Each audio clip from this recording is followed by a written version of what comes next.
Probably a lot of you know the story of the two salesmen who went down to Africa in the 1900s. They were sent down to find if there was any opportunity for selling shoes.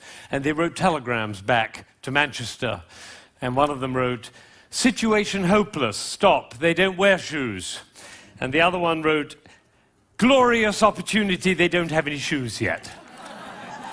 Now, there's a similar situation in the classical music world, because there are some people who think that classical music is dying, and there are some of us who think you ain't seen nothing yet. And rather than go into statistics and trends and tell you about all the orchestras that are closing and the record companies that are folding, I thought we should do an experiment tonight. An experiment. Actually, it's not really an experiment because I know the outcome. But it's like an experiment. Now, before we start, I need to do two things. One is I want to remind you of what a 7-year-old child sounds like when he plays the piano. Maybe you have this child at home. He sounds something like this.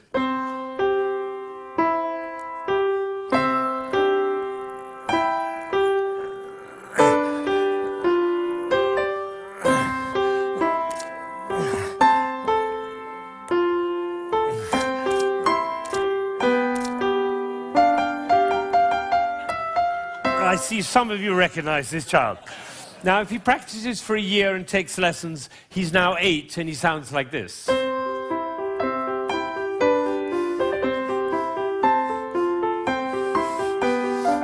then he practices for another year and takes lessons, now he's 9.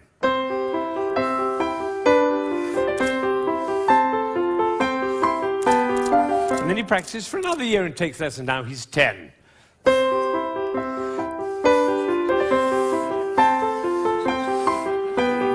At that point, they usually give up.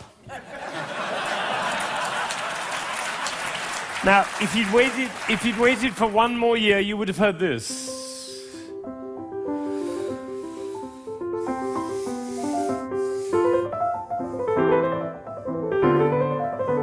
Now, what happened was not maybe what you thought, which was he suddenly became passionate, engaged, involved, got a new teacher, he hit puberty, or whatever it is. What actually happened was the impulses were reduced. You see, the first time he was playing with an impulse on every note. And the second, with an impulse every other note. You can see it by looking at my head. The 9-year-old put an impulse on every 4 notes. And the 10-year-old on every 8 notes. And the 11-year-old, one impulse on the whole phrase. I don't know how I got into this position.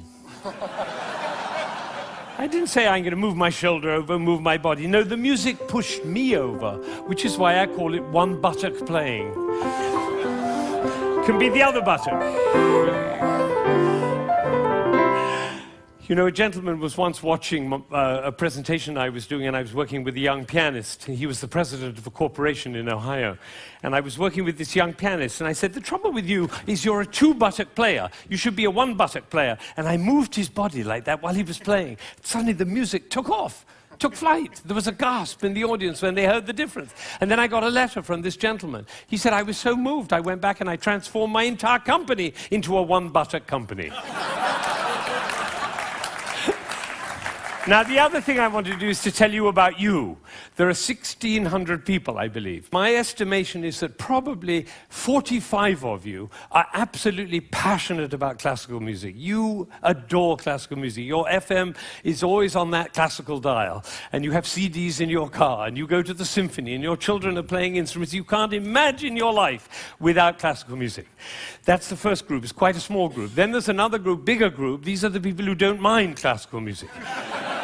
You know, you come home from a long day and you take a glass of wine and you put your feet up, a little Vivaldi in the background doesn't do any harm. Right? That's the second group.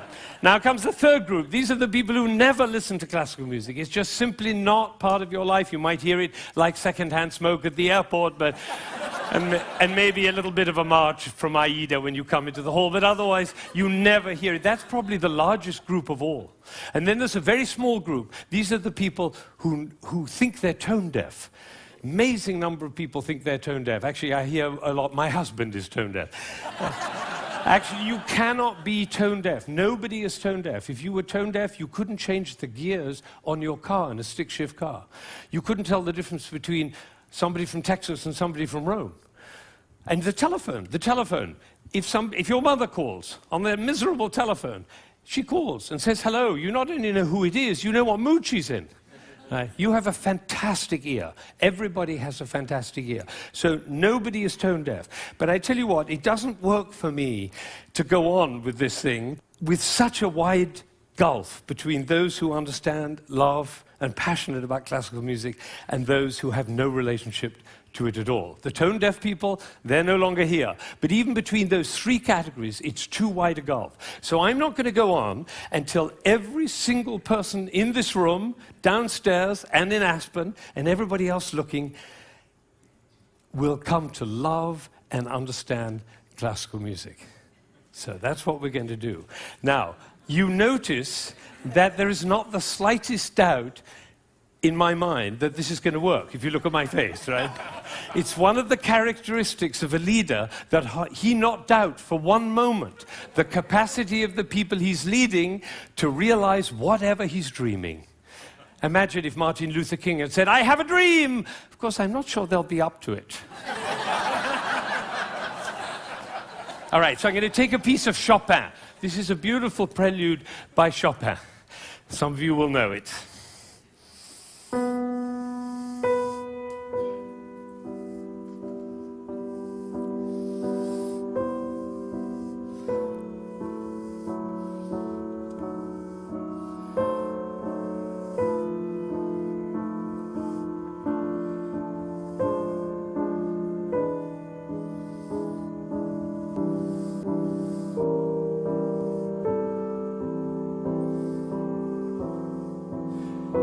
I think probably happened in this room. When I started, you thought, how beautiful that sounds.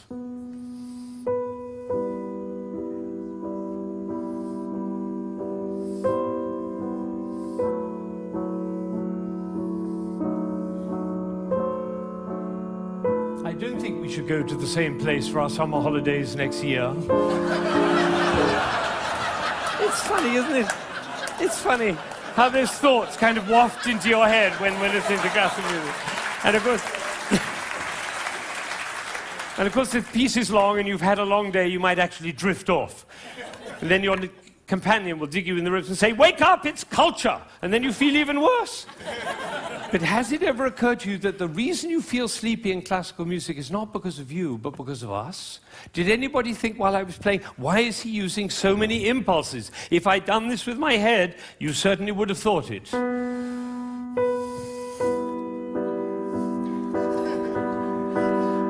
And for the rest of your life, every time you hear classical music, you'll always be able to know if you hear those impulses. So let's see what's really going on here. We have a B. This is a B. The next note is a C. And the job of the C is to make the B sad. And it does, doesn't it? Composers know that. If they want sad music, they just play those two notes. But basically, it's just a B with four sads. Now it goes down to A. And now to G. And then to F. So we have B, A, G, F. And if we have B, A, G, F, what do we expect next? Oh, that might have been a fluke. Let's try it again. Ooh, the TED choir. And you notice nobody is tone deaf. Is that right? Nobody's, you know, every village in Bangladesh and every hamlet in China, everybody knows. Da, da, da, da, da. Everybody knows who's expecting that E. Now, Chopin didn't want to reach the E there because what will have happened? It'll be over, like Hamlet. You remember Hamlet, Act 1, Scene 3, he finds out that his uncle killed his father. You remember he keeps on going up to his uncle and almost killing him. And then he backs away, and then he goes up to him again and almost kills him. And the critics, all of whom sitting in the back row there, they have to have an opinion. So they say, Hamlet is a procrastinator. Or they say, Hamlet has an Oedipus complex. No, otherwise the play would be over, stupid. That's why Shakespeare puts all that stuff in Hamlet, you know, Ophelia going mad and the play within the play and Yorick's skull and the gravediggers. That's in order to delay until Act 5 he can kill him. It's the same with the Chopin. He's just about to reach the E and he says, oops, better go back up and do it again. So he does it again. Now he gets excited. That's excitement, you don't have to worry about it. Now he gets to F sharp and finally he goes down to E. But it's the wrong chord. Because the chord he's looking for is this one. Right? And instead he does. Now we call that a deceptive cadence. Because it deceives us. I always tell my students, if you have a deceptive cadence, be sure to raise your eyebrows, then everybody will know.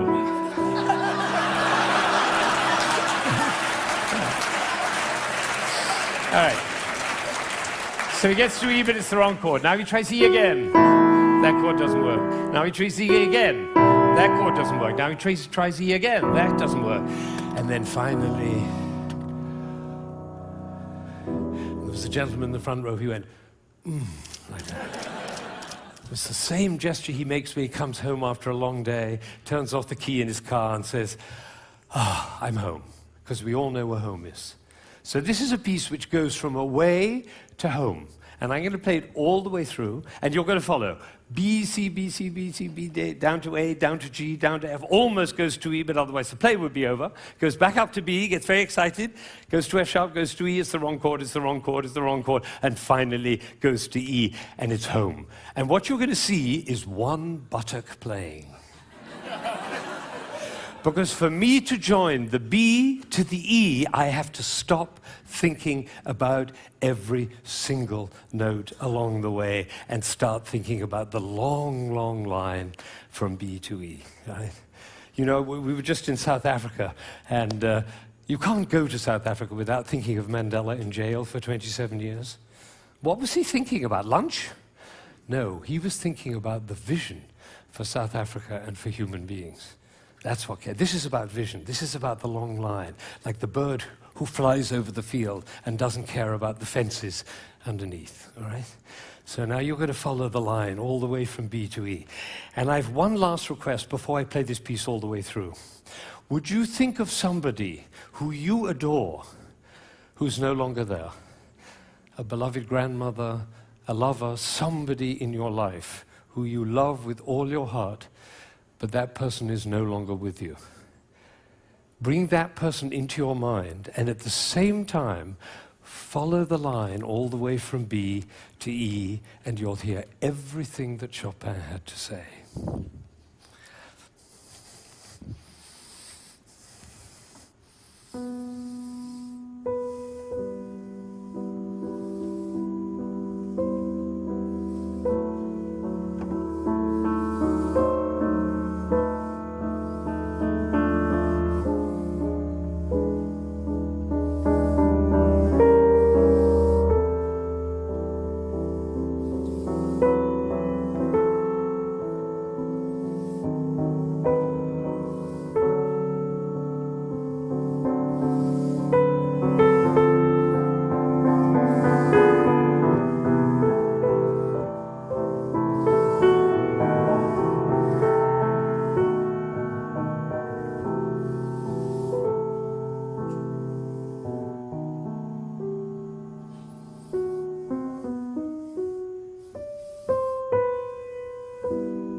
Now, you may be wondering,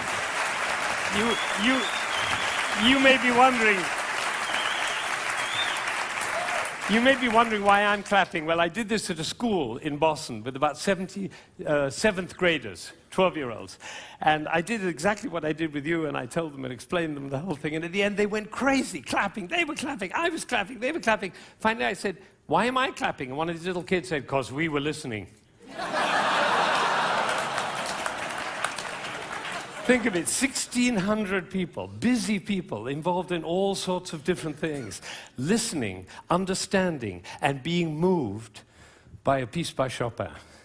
Now that is something. Now, am I sure that every single person followed that, understood it, was moved by it? Of course I can't be sure, but I tell you what happened to me. I was in Ireland during the Troubles 10 years ago, and I was working with some Catholic and Protestant kids on conflict resolution, and I did this with them. Risky thing to do, because they were street kids. And one of them came to me the next morning, and he said, you know, I've never listened to classical music in my life, but when you played that shopping piece, he said, my brother was shot last year, and I didn't cry for him. But last night, when you played that piece, he was the one I was thinking about. And I felt the tears streaming down my face, and you know, it felt really good to cry for my brother. So I made up my mind at that moment that classical music is for everybody. Everybody. Now, how would you walk? Because you know my profession, the music profession, doesn't see it that way. They say 3% of the population likes classical music. If only we could move it to 4%, our problems would be over. I say, how would you walk? How would you talk? How would you be if you thought 3% of the population likes classical music? If only we could move it to 4%. How would you walk? How would you talk? How would you be if you thought everybody loves classical music? They just haven't found out about it yet. See, these are totally different worlds. Now, I had an amazing experience. I was 45 years old. I'd been conducting for 20 years, and I suddenly had a realization. The conductor of an orchestra doesn't make a sound. My picture appears on the front of the CD. But the conductor doesn't make a sound. He depends for his power on his ability to make other people powerful. And that changed everything for me. It was totally life-changing. People in my orchestra came up to me and said, Ben, what happened?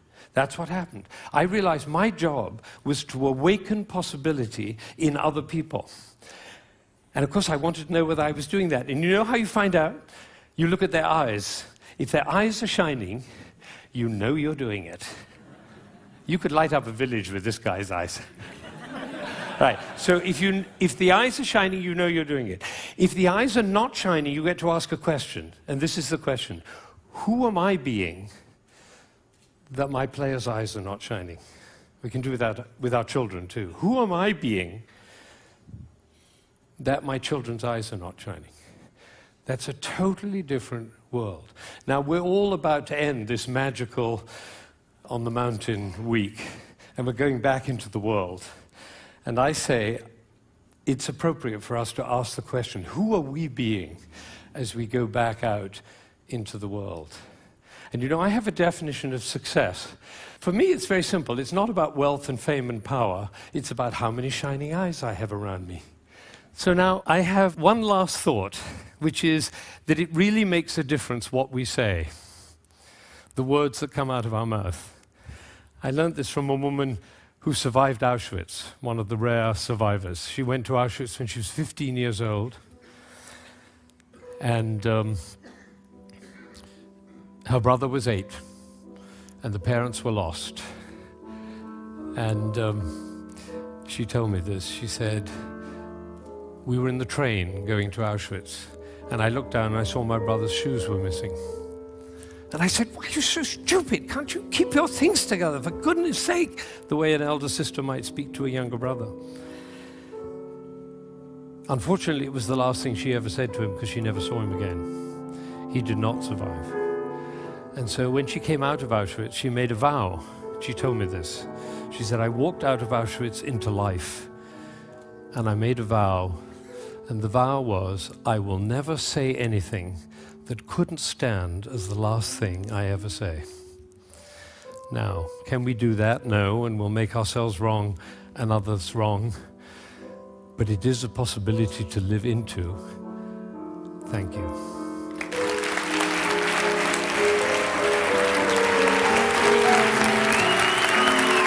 Shining eyes. Shining eyes.